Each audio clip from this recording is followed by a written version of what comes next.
Hey guys, in this video I will show you how to remove files from a project in Claude AI.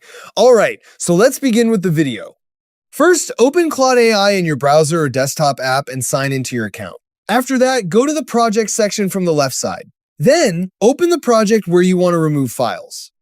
Once the project loads, look for the Knowledge or Files panel on the side of the screen. This section contains all the documents and files connected to the project.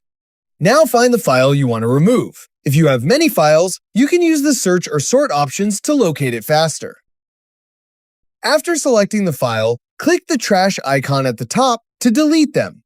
Repeat the same steps for any other files you want to remove. Deleting a file from the project removes it from the project's knowledge base, so Claude will no longer use it as context in future chats.